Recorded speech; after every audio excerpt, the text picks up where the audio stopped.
bienvenue sur ma chaîne. On se retrouve aujourd'hui pour parler pâles de l'été. Je suis habituée à concocter en général une pâle pour 2-3 mois en fonction souvent de la saison, puisque voilà, mes goûts changent en fonction des saisons. J'ai donc préparé cette pâle il y a déjà maintenant quelques semaines, mais je ne l'ai pas encore vraiment pioché dedans, puisque j'avais le livre Les larmes rouges de Georgia Caldera qui m'a pris beaucoup de temps à lire. Et donc je vous la présente aujourd'hui. D'habitude je vais tout simplement devant ma pâle entière, donc j'ai tout dans ma bibliothèque, toute une partie où j'ai ma pâle et dans laquelle je vais piocher dedans. La particularité aujourd'hui, c'est que j'ai constitué cette pâle en fonction notamment du bingo de l'été qu'a créé Entre nos pages, qui est donc un podcast, et donc on les retrouve aussi sur Instagram. Je vais donc vous lire les consignes des livres, enfin les consignes pour choisir les livres, et ensuite je vous présente ma pâle, mais je vous dis pas lequel va où parce que tout simplement un livre peut aller dans plusieurs choses. Donc simplement je viendrai, quand ce sera le moment de lire, je viendrai chercher dans cette pâle là, et puis après je verrai quelles cases je peux cocher avec. Donc les cases à cocher avec un livre, c'était un écrivain ou une autrice ou auteur jamais lu, j'en ai plein que je n'ai jamais lu là-dedans. Ensuite il y avait un livre cité dans le podcast, alors là je crois que j'en ai que un, quoique j'en ai un et demi, ou peut-être que celui-là aussi, je sais pas, j'en ai peut-être plusieurs, de toute façon ce sera des choses qu'il faudra que je vérifie. Un livre de plus de 600 pages, je sais pas, je dois en avoir plusieurs aussi qui font 600 pages, oui il y a moyen qu'il y en ait plusieurs aussi. Suite de saga, j'ai aussi plus ou moins des suites, oui j'ai des suites de saga aussi, et le seul que je ne vous présenterai d'ailleurs pas, c'est un Cozy Mystery, et je ne vous le présenterai pas parce que je l'ai déjà lu et que je n'en avais qu'un, et en plus je n'ai pas forcément trop aimé, donc voilà, il s'agissait de Agatha Raisin de MC Burton, quelque chose comme ça, bref, le premier tome de la saga Agatha Raisin, et j'ai vraiment pas apprécié. Donc voilà, celui-là il est déjà coché et je vous le présente pas parce que du coup il fait plus partie de ma pâle. Pour les autres, je vais donc venir chercher au hasard et vous les présenter. Donc le premier que je prends, il s'agit de la sélection, donc c'est un hors-série de Kirakas. Là c'est Le Prince et le Garde. Voilà, je les ai du coup dans ma pâle depuis très longtemps. J'avais adoré cette saga, les 5 tomes, j'avais beaucoup aimé.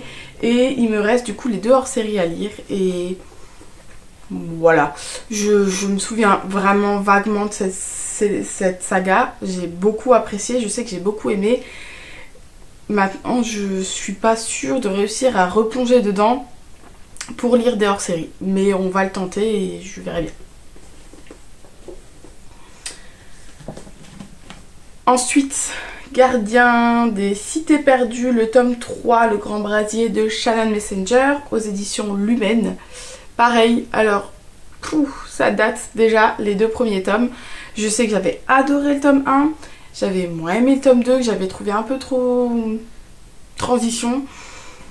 Et du coup celui-là est dans ma pâle depuis un long moment. Mais je sais pas, jusque là j'avais pas forcément trop envie de le ressortir. Et là j'ai cette envie là avec l'été de le ressortir. Donc on verra si ce sera le cas ou pas dans les 2 mois à venir, si je me lance dedans ou pas. Après je ne vous fais pas de résumé puisque c'est des suites de saga là pour l'instant, ou des hors-série. Donc voilà, je vous fais pas de résumé. De toute façon ce sont des livres qui sont très connus, donc je pense qu'il n'y a pas trop besoin. Un autre très connu dont je n'ai besoin de faire aucun résumé, Harry Potter, le tome 7, c'est Les Reliques de la Mort, donc de J.K. Rowling aux éditions Gallimard. Voilà, j'avais envie de lire ce dernier tome qui est énorme. En fait, quand j'ai lu un livre de plus de 600 pages en consigne, je sais pas pourquoi, pourtant j'en ai d'autres, mais je sais pas pourquoi, c'est celui-là qui m'est venu en tête tout de suite. Et bah pareil, j'aime bien en été me replonger dans Harry Potter. En général, c'est plus dans les films que je me replonge. Et là, j'ai cette envie de me replonger plutôt dans le livre. Donc, on va tenter ça. Après, comme je disais, je pense que cette palle sera là encore pour 2 mois. Donc 12 livres, c'est clair que je n'arriverai pas à tout lire. Mais ne sait-on jamais. Ensuite, celui-là, je l'avais sorti surtout pour la consigne d'un livre cité dans le podcast. Il s'agit de L'Appel de la forêt de Jack London, que j'ai ici dans une très vieille édition Folio Junior. Je n'ai jamais lu L'Appel de la forêt, je n'ai jamais lu de Jack London. Il est plutôt bien connu et je l'avais trouvé en boîte à livres, il me semble. Donc j'ai envie de le découvrir et je ne sais absolument pas de quoi il parle. Vraiment, je sais pas du tout. Mais j'aime beaucoup les loups. D'ailleurs, alors ça ne se voit pas, peut-être pas là, mais en dessous, vous voyez ce tableau là avec des petites papates. Je peux pas vous bouger, hein, mais c'est un grand loup qui a un peu cette même position là. Bref, je suis fan des loups et donc je suis curieuse de me plonger là-dedans. Et celui-là, je pense qu'il sera lu cet été, hein, parce qu'il va aller tellement vite que je me dis que je vais peut-être même me faire un petit vlog en mode lecture en un jour, peut-être sur un week-end, je sais pas. Combien de pages? Attendez, parce qu'il y a plein d'autres choses derrière là qui n'ont rien à voir. Ouais, 150 pages. Il y a moyen que je le lise en une journée, quoi. Donc voilà, je me ferai peut-être un vlog pour celui-là. Ensuite, L'infini des possibles de Laurie Nelson Spinman aux éditions Pocket. Laurie Nelson Spinman a écrit un autre livre que je ne me souviens plus du titre. Voilà, booktubeuse en carton. Mais je vous insérerai là quelque part, voilà, il y a de la place ici. Je vous insérerai ici la couverture de l'autre titre que j'avais lu, que j'avais beaucoup apprécié. J'aime lire du contemporain également, parce que là c'est vrai que je vous ai plus proposé du SFFF, mais j'aime aussi lire le contemporain. Et notamment Laurie Nelson Spinman, je crois que j'en ai même lu 2 d'elle. En tout cas, j'avais beaucoup aimé. Donc je me plongerai dans celui-là avec grand plaisir. Et ici on va suivre, comment s'appelle-t-elle, Emilia, dont on parle dans sa famille d'une malédiction, la malédiction de la deuxième fille. Donc elle est la deuxième fille et en gros toutes les deuxièmes filles meurent vieilles filles sans personne, célibataire, etc. Et sa grande tante lui prédit qu'elle va briser ça à ses 80 ans. Et ils partent en road trip. Où ça encore? Pause. En Italie. Donc voilà, je me dis que pour l'été, voyager un petit peu avec ces 2 jeunes femmes, ça peut être sympa. Il est pas mal gros quand même. Un peu plus de 500 pages. Voilà. Celui-là, je suis pas sûre qu'il sortira cet été. J'en ai très envie, mais effectivement, il y en a d'autres qui me donnent un peu plus envie. Donc je suis pas sûre qu'il sortira cet été. Mais j'aimerais bien quand même. Ici, je vous présente les chroniques de Bridgerton. Je pense qu'il n'y a pas besoin d'en parler. De Julia Quinn. Donc là, j'ai l'intégrale 3 et 4. Je n'ai lu, je lis que le 1 et le 2. Donc dans celui-là, je n'ai pas encore lu. Et j'aimerais le lire avant qu'il sorte la série. Et ce qu'il y a, c'est que je crois, si j'avais bien compris, oui, du coup, le tome 3, c'est Bénédicte, du coup. Et la série, la saison 3, c'est Colin. Donc c'est le tome 4 qui est là-dedans. Donc il faut que j'arrive à lire les 2 tomes avant que la série ne sorte. Parce que quand elle va sortir, je sais que je n'attendrai pas. Il faudra que je fonce dessus parce que j'ai beaucoup aimé. En fait, j'avais regardé la saison 1 sur Netflix, donc des chroniques, que j'ai adoré. Du coup, je me suis dit, faut que je lise les livres. J'ai lu du coup le tome 1 et le tome 2, que j'ai en intégrale également. Et ensuite, j'ai vu du coup la saison 2. Et je préfère largement lire d'abord l'histoire, le livre, avant de voir la série. je m'embrouille, tout va bien. Donc voilà, il faut que je m'active là-dessus et pourquoi pas lire au moins le tome 3 là cet été.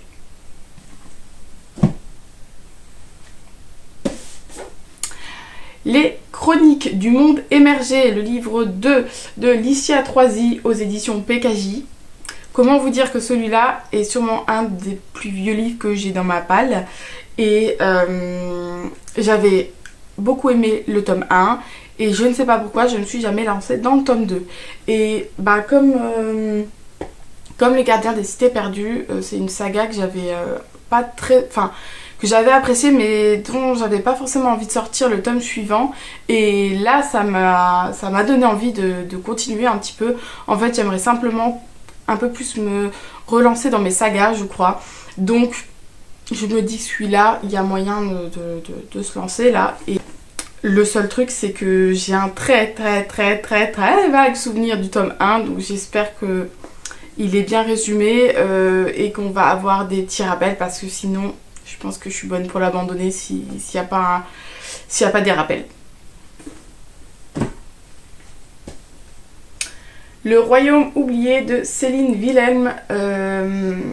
J'étais en train de chercher la maison d'édition, mais je crois que il s'agit d'un... Ouais, il me semble qu'il s'agit d'une auto-édition qui est... Voilà, dédicacée, puisque je l'ai pris en salon, dans un salon qui a eu...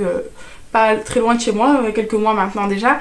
Et bah tout simplement j'ai vu cette belle couverture et ce qui s'est passé c'est qu'elle avait également des livres pour enfants. Et donc j'étais allée avec mon fils et avec nos voisins qui ont aussi une petite fille. Donc j'avais pris les deux avec moi, on était partis au salon du livre. Je leur ai acheté, en fait c'était avec des dragons et des licornes je crois, ou un truc comme ça. Donc ils ont pu prendre tous les deux un livre. En fait on a fait le tour et puis après ils ont choisi tous les deux le livre qu'il y avait de Céline Wilhelm. Et donc du coup comme je les ai fait dédicacer, je me suis dit bon bah moi aussi alors si les enfants lui font confiance et sont happés par leur instinct leur dit de prendre le livre chez elle, je vais faire pareil, je vais prendre un livre chez elle. Et donc voilà, tout simplement il y avait un dragon sur la couverture, du coup c'est celui-là que j'ai choisi et j'ai pas forcément envie d'en savoir plus sur ce livre, donc je vais le tenter sans lire le résumé tout simplement, et du coup je peux pas vous le dire. J'ai juste envie de découvrir un nouvel univers et voir si il peut me plaire.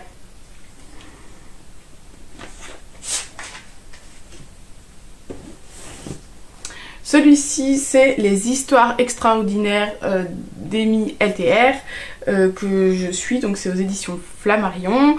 Et Amy LTR c'est...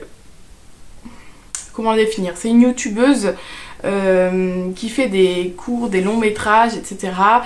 Qui tient une chaîne YouTube et donc qui met tout ça sur YouTube.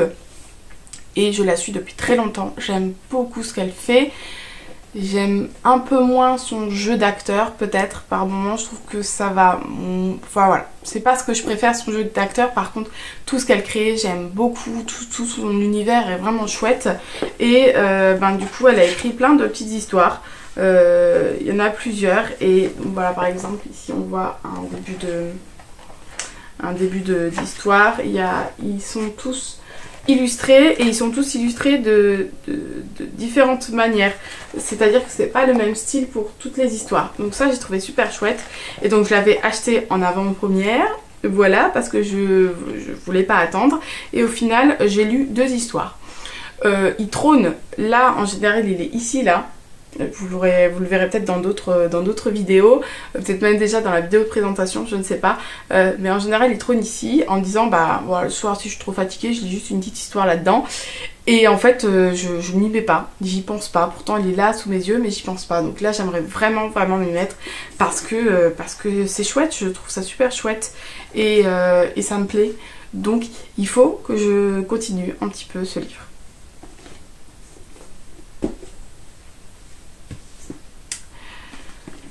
Le suivant, il s'agit de L'année de grâce de Kim Liggett aux éditions Casterman. De ce que je me souviens de l'histoire, à 16 ans, les enfants, les adolescents sont bannis de la ville, du village, de la communauté, ouais, de la communauté, pendant 1 an. Et on va donc suivre Grace, non, on va suivre qui? Je sais plus comment elle s'appelle. Il n'est pas écrit. Donc je ne sais pas, on va suivre une jeune fille qui est donc bannie. Et on va la suivre pendant 1 an apparemment. Je n'en sais pas beaucoup plus, mais je sais qu'il avait super bien fonctionné. Et à l'époque où il sortait, on m'avait donné envie de le lire. Donc maintenant qu'il est en ma possession, j'ai également envie de le lire. J'ai failli le choisir là. Si vous me suivez sur Instagram, vous avez vu, j'ai hésité entre 2 livres, un autre que je vais vous présenter tout à l'heure. Et finalement c'est l'autre qui a primé, mais celui-là à mon avis il ne tiendra pas longtemps avant que je le sorte.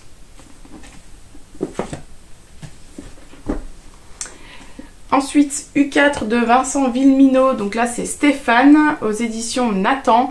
J'ai déjà lu Yanis et Corridwen de U4. C'était, alors Corridwen c'était il y a très longtemps, c'était au début quand ils sont sortis. J'ai lu Yanis il n'y a pas très longtemps. J'aimerais terminer cette saga.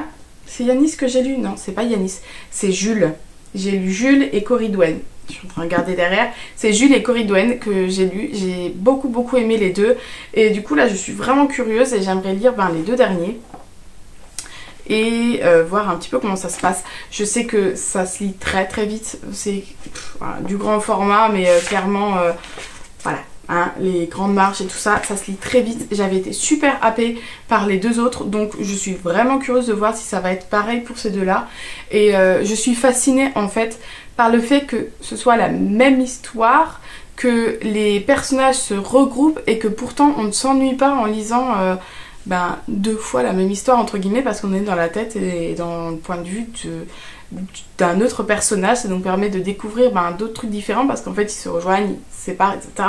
Donc vraiment je suis très curieuse. En plus j'avais lu donc Corridwen il y a très longtemps et il y a plein de choses dont je me souvenais plus trop.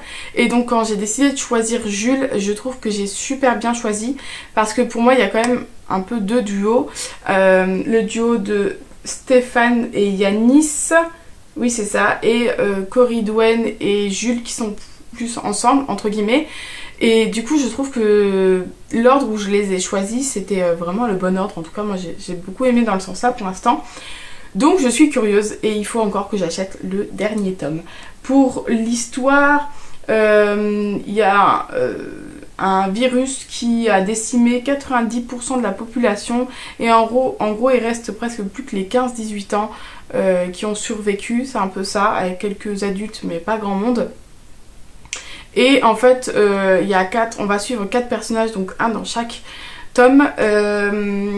On va les suivre parce que juste avant que tout ne parte en cacahuète, ils jouaient à un même jeu vidéo, même s'ils ne se connaissaient pas en vrai parce qu'ils étaient un peu éparpillés dans toute la France. Ils jouaient à un même jeu vidéo et ils ont eu un dernier message avant qu'il n'y ait plus d'internet qui donnait un point de rendez-vous pour sauver le monde dans la réalité. Et déjà j'aime beaucoup le speech et puis comme j'ai bien apprécié les 2 premiers, j'ai envie de savoir la suite des 2 premiers. Les 2 personnages que j'ai lus en premier, j'ai hâte du coup là de découvrir la suite. Et donc le dernier c'est celui que je suis en train de lire. Il s'agit de Sorcier, les sources de l'ombre, qui est donc le tome 1 aux éditions Gulfstream de Maxime Fontaine et Romain Watson.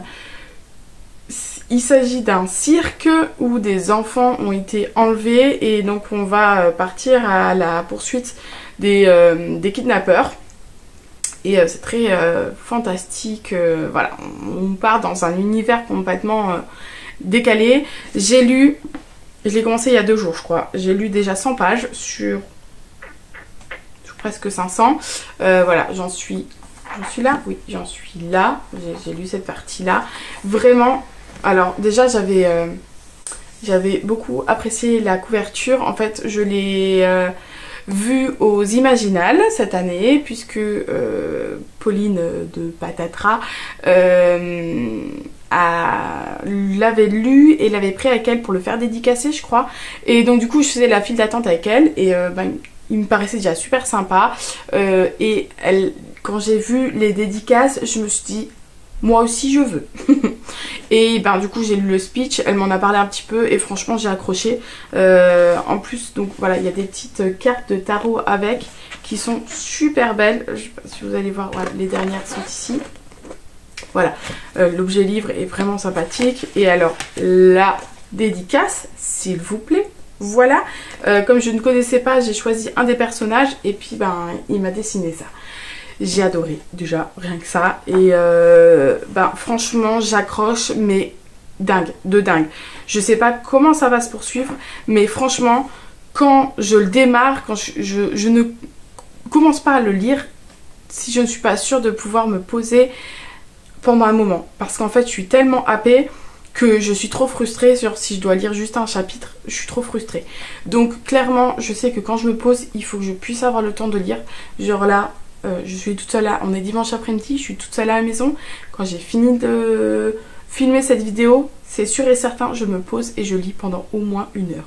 Ce qui est très rare maintenant pour moi de pouvoir me poser pendant 1 heure. Donc comment vous dire que je pense que je vais le dévorer très vite. Et ça c'est une super bonne nouvelle pour moi parce que j'ai tendance à avoir beaucoup de mal à lire maintenant, mon rythme n'est plus le même. Donc quand je trouve des page turners comme ça, je suis à fond. Voilà, c'est fini pour ma palle de cet été. C'est donc sûrement des livres que vous allez retrouver dans mon prochain update lecture. Voilà, dans mes 2 prochains updates lecture, il y a de fortes chances que ce soit ces livres-là que vous retrouverez. Et ben j'espère que cette vidéo vous a plu. Et n'hésitez pas à me suivre également sur Instagram si vous voulez voir ma progression du coup du bingo de Entre nos pages et voir quel livre j'ai choisi pour quelle consigne tout simplement. Pour l'instant comme je disais, j'ai validé une consigne qui était le Cosy Mystery que j'ai déjà lu avec Agatha Raisin. Mais voilà, celui-là, je ne sais pas encore dans quel... dans laquelle je vais mettre, je crois que celui-là ça va être un auteur pas encore lu parce qu'il fait pas plus de 600 pages, non. Donc je regarde un petit peu ce que j'ai. Ils en ont pas parlé, c'est pas une suite de saga, oui. Donc celui-là ce sera l'écrivain que j'ai jamais lu. Et je vais poursuivre sûrement cet écrivain, je vais le poursuivre. Non, peut-être pas le poursuivre, je vais le suivre parce que vraiment j'adore et j'espère que la suite sortira dans pas trop longtemps. Je dis ça et en même temps j'ai même pas lu un tiers du bouquin, mais je suis déjà fan. Bref, je vais m'arrêter là. N'hésitez pas à vous abonner et à appuyer sur la petite cloche si c'est pas encore fait et que cette vidéo vous a plu. N'hésitez pas à partager avec moi en commentaire et surtout à mettre un petit pouce pour me faire plaisir et pour me motiver encore un peu plus à continuer les vidéos. Et je vous dis à la semaine prochaine. Bye!